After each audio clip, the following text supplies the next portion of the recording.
Hi, Blind Prime here, and I heard a rumor on TikTok that they had some blind people talking about their Christmas trees and talking about how they've been told that blind people don't know how to do Christmas trees, or blind people don't do Christmas trees or hang up Christmas decorations. And I'm here to prove you wrong.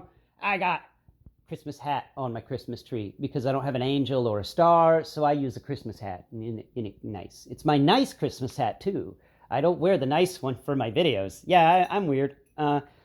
Here is a special ornament of mine. I hope that it's visible. If it's not, we can flip it around the other way. This was for Andrew's Chapel, the oldest church in Alabama, a church that I went to a couple of times. Actually, we would only open Andrew's Chapel up for Memorial Day and sometimes Christmas. But most of the time, Andrew's Chapel stayed locked up because it was just so old, and you did not want to do service in Andrew's Chapel. It was a blast from the past, that's for sure. There was an oil lamp in the roof. I remember a lady by the name of Miss Ruth. She was the one that got the oil lamp back, and that was really nice. But Andrew's Chapel, it being a 200-year-old church, was falling apart, and we needed to repair it. So the ladies at the church, the church ladies, they got together and they decided to do a fundraisers of all sorts. They sold cookbooks, and I have one of the cookbooks in my cookbook collection, and they also sold these Christmas ornaments. And it really did help. My granny ended up buying a bunch of these ornaments and gave them out to everybody. And with support from the local community and help from those donations, we managed to get Andrew's Chapel fixed. And it's still around to this day. It still got problems because it's a 200-year-old structure, but it's doing a lot better now. And here's a couple of puzzles that I have. Yeah, these are given to me by Miss Helga, and Miss Helga's an amazing woman. She's got a doctorate in a few things from what I remember. She's Dr. Helga. Dr. Helga Kraft. I can't forget that. And maybe her last name isn't Kraft. I'm not sure. But she is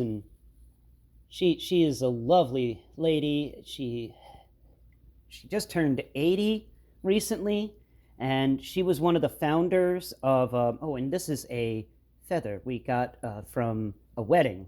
Yeah, two of my good friends, they got married and gave out Christmas decorations like this fun feather. I like the feather.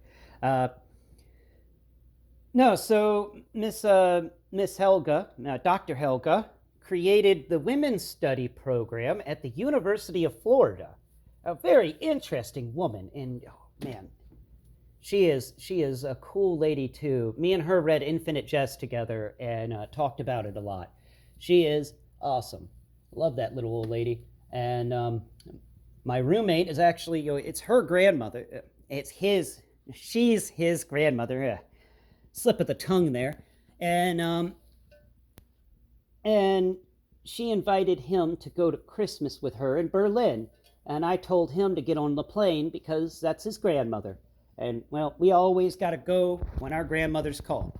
Because, well, that's just what you do as a good grandson. So when your grandma says, want to spend Christmas with me, you say, I'll get my coat. Here we go. And then, here. These are the buckets I have, and I'll finish it off by explaining these buckets. So I put some of my more fragile Christmas ornaments in these buckets with some paper towels, and then I hang the buckets on the bottom of the tree in a place where they can be knocked off easy, so that the cats can have something to play with.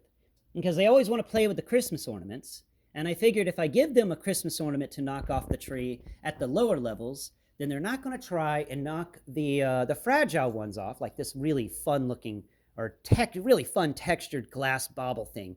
Yeah, I don't want the cats knocking that off. I like it. But so I utilize distraction with my cats and give them something they can knock off. And all of these fun puzzles by Dr. Helga Kraft. I love the puzzles. I was really hoping she'd send me another puzzle advent thing this year, but she did not. Her and my roommate got together and made sure that he could afford his plane tickets to Germany. And I'm okay with that. I got my Christmas puzzles, and I got little little stockings too, hanging on the Christmas tree. And this weird boot. I don't know where the boot came from, but there's a boot down here. And it just kind of popped up in my collection one year. I have no idea where it came from, but it's a boot hanging from a tree. Thanks for watching my Christmas tree explanation. I love my Christmas tree. I love all my decorations because every one of them has a little story behind it. Every one of them came from something or someone. And yeah, I just wanted to share that with you. I hope all of you have a wonderful day. And yeah, I hope you enjoyed the Advent calendar video for the day. Until next time, bye-bye for now.